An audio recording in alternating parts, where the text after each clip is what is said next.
Hello and welcome to another special edition of the Franchise Tag Overtime. I am Gareth Smith, and today I'm joined by Orlando Guardians quarterback uh, Deondre Francois. How are we doing, Deondre?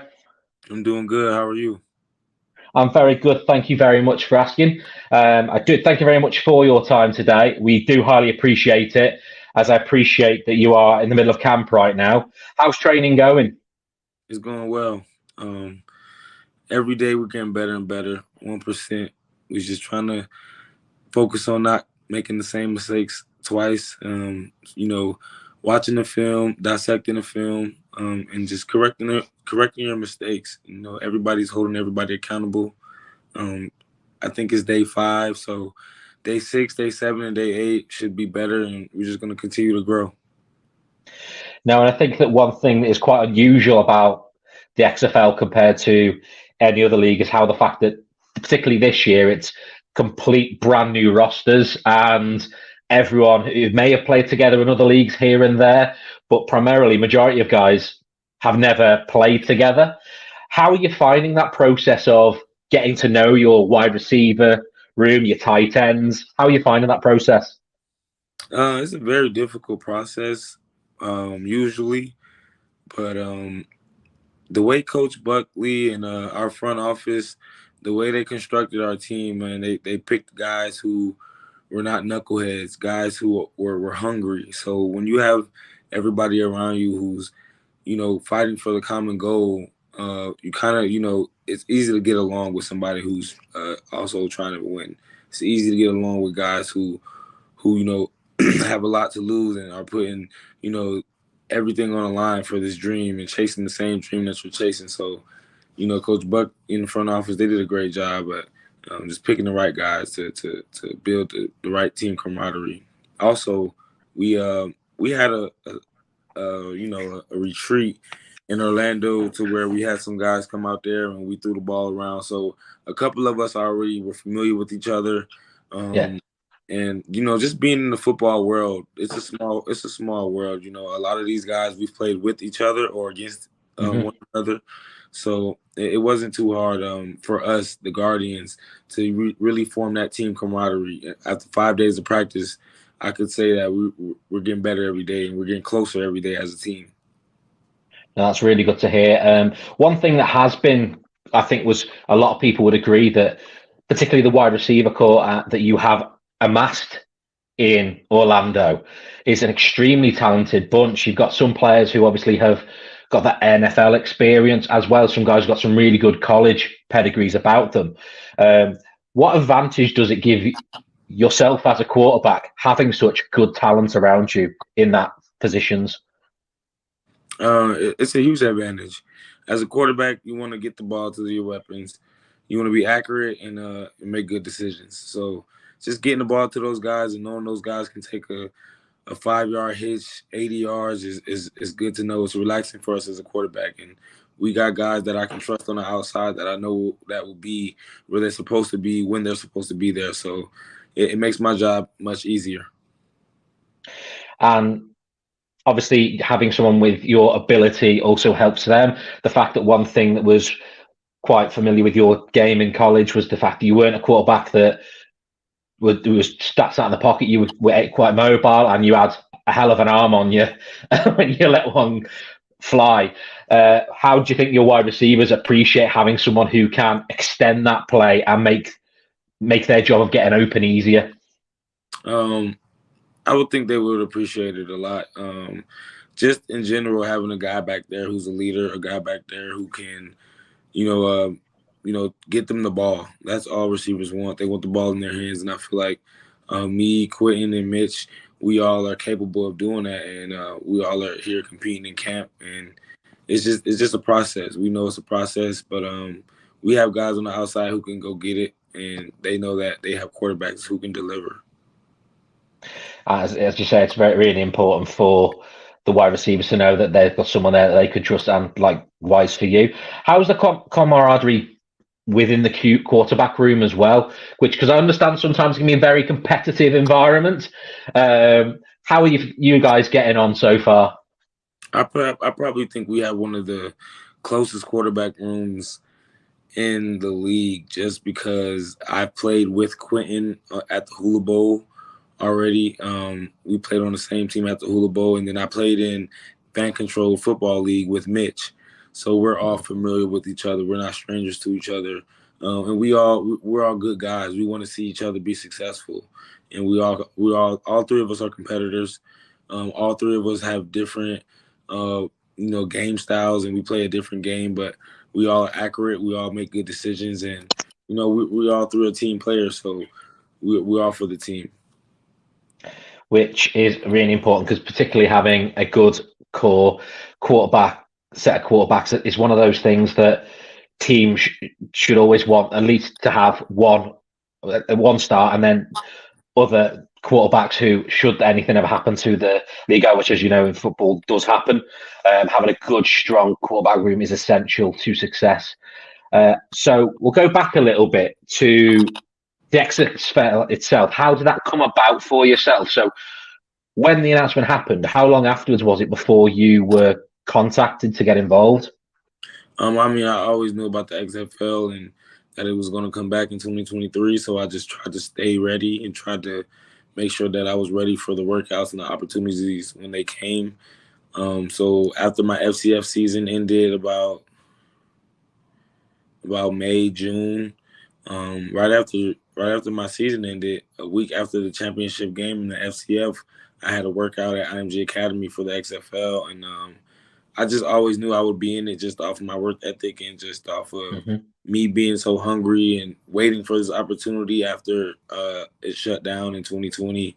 So I just, manifested this and prayed on it and worked for it. And Coach Buck and a couple other coaches got in contact with me and my agent. And, I went to a couple of private Orlando workouts that was hosted by the Orlando team, and I threw at all of those workouts, and I threw the ball well, and now I'm here, so I'm thankful.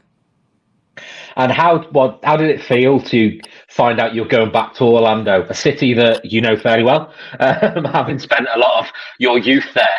How did it feel to know that you were in effect going back home to play ball? It feels great. It feels amazing. It feels good to be in the XFL.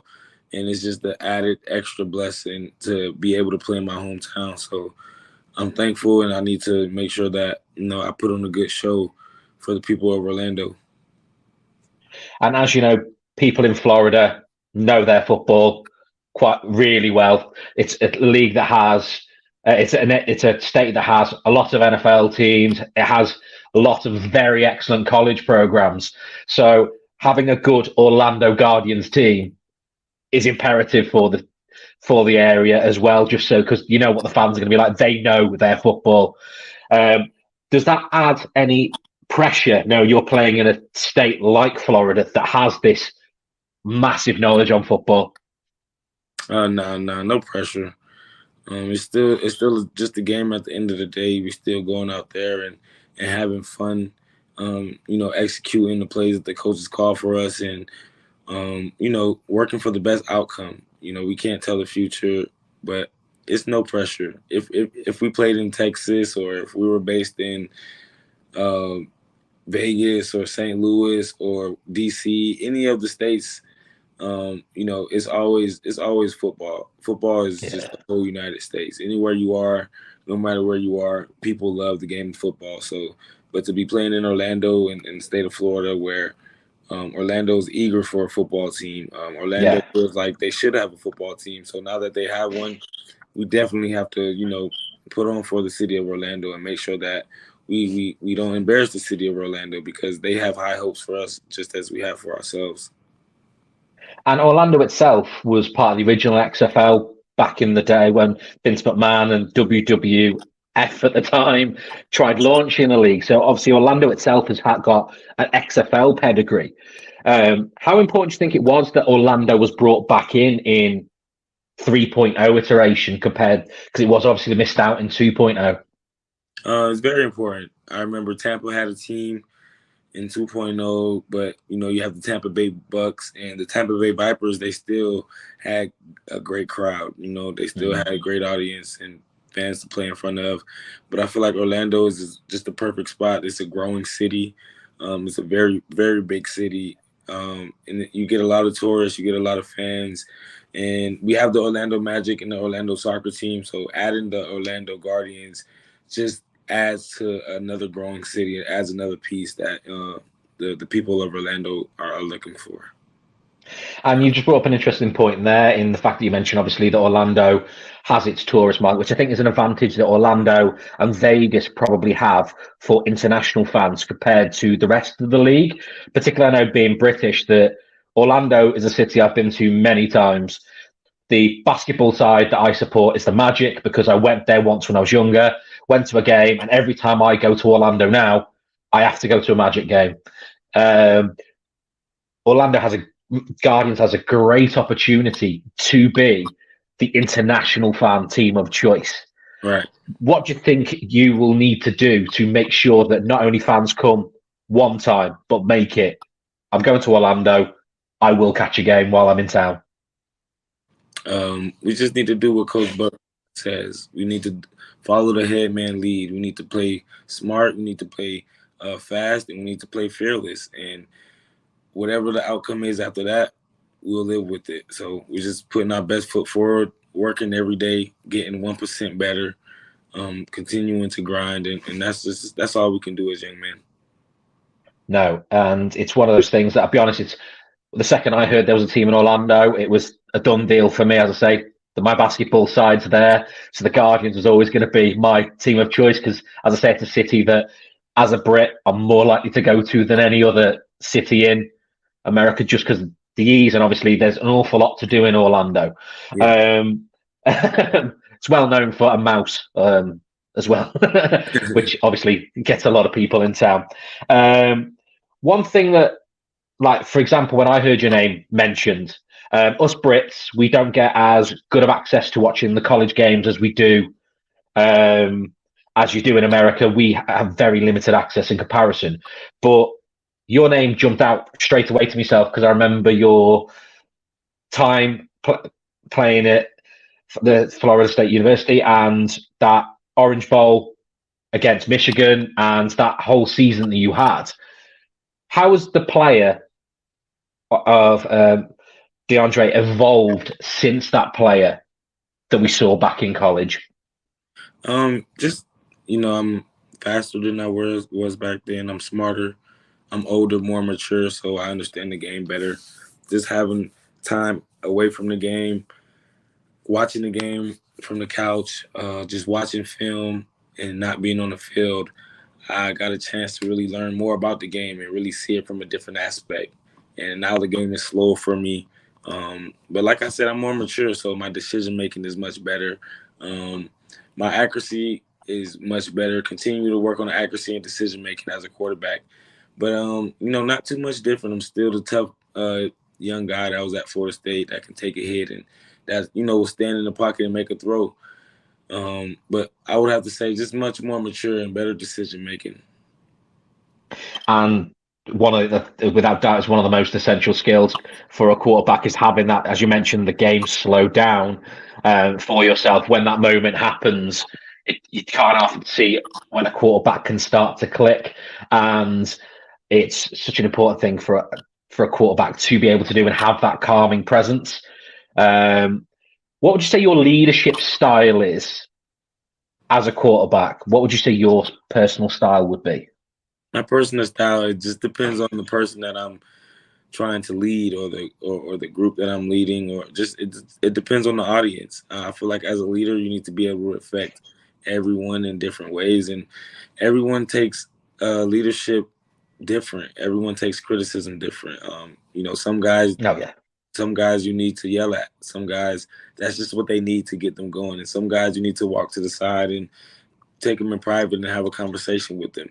It's just all about being a good leader. And to be a good leader, you have to know how to affect your teammates in different ways. No, very much agree. As you say, some people do take if you shout at them a bit personal, whereas other people, they need that to get motivated. To definitely agree with that. One thing that I've asked, because I had Tommy Auger on early on in the week as well, is I know that Orlando wants to be the international team of choice. So, what would you say to international fans? Why should they support the Orlando Guardians, not only this season, but moving forward? Because if you support the Orlando Guardians, one, you're gonna get our all. You're gonna get a group of men, a group of coaches who are gonna lay it all on the line every game. We're gonna play smart. We're gonna play fast, and we're gonna play fearless. And it's gonna be a physical bunch. And it's a team of guys who are all hungry. Most of these guys on this team have stories that if you become fans of the Orlando Guardians, you should look into, and it will make you want to root for these guys. And also just on the city part, the city is beautiful. That's the name of the city, and it's a one-stop shop. You can come to Orlando, come to an Orlando Guardians home game, come watch a great football game, a great team play together, then go to Disney World, take the family, take the kids out to amusement park, eat, and going on home and just have the time of your life as a family, honestly. No, it's very much a city, as I say, that I have visited many times, and I guarantee moving forward I will visit again. I definitely, when I do come over, the Orlando Guardians games are definitely going to be on the radar. One thing I do obviously want to make fans aware of from the UK, if you are heading over to Orlando in the next couple of months, because the season gets underway, the first home game's the 28th of the 26th of February, isn't it? Is the opening game against the San Antonio Brahmas. How do you feel that matchup is looking? I have no clue. Right now, we're just focused on ourselves. We're not even thinking about any of the other 7 teams that are in the league. Yeah, we're trying to correct ourselves, continue to install our offense, continue to polish up, dot our I's and cross our T's, and focus on Guardian football right now. Focus on creating our identity. And guys are just competing right now. It's a long camp. Some guys will be here, some guys won't. So we just have to continue to compete against each other so that we know who we're going to go to war with. And one thing you did mention was about identity. And one thing that is an identity for every team is the uniform they will be wearing. How was that moment when you finally got to see what you will be wearing on the field? That was pretty cool. I seen it in Vegas. I like the green. Green means go, so we'll be ready to go. No, it's one of those. It was an interesting moment to find out the team names as well. How do you feel the Guardian name fits with Orlando? Honestly, I haven't thought about that, but all I know is you just got to stand guard. That's what we stand on, stand guard. We're going to protect our home. We're going to protect our home field. We're going to stand guard of it and not let anybody come in there and take over. One thing I did think was quite interesting, that the year that they announced the name was the year that they opened up a ride with Guardians in the title. So that I thought was quite a nice connection as well between the two. So, as mentioned, we are getting closer and closer to the opening game. What are you most looking forward to on that first outing? Getting a W, winning the game. That's all that matters. Yeah, 100% agree. And you've definitely got some guys there who can help you compete. As mentioned, you've got a really good wide receiving core. I've already mentioned Tommy, who I've spoke to last week, who, as you mentioned, interesting stories. His was really interesting about him going to Europe and playing in Austria. But no, definitely think that anyone who's going to Orlando, please do check out the Orlando Guardians. Single game tickets are on sale now. Head over to the XFL website, and I guarantee you will enjoy yourself watching a good team hopefully go on to win a championship in the inaugural season, because I know that is the goal of yourself and everyone in that organisation. So thank you very much for your time today, speaking to myself. I will let you go because I do appreciate you've got a lot more to do today than speak to myself. So all I'll say at this point is thank you very much for coming on. Thank you very much for anyone who's listening. Please do subscribe, follow, whatever you're listening to this on, whatever action you need to do. And we'll speak to you very soon with another very special guest.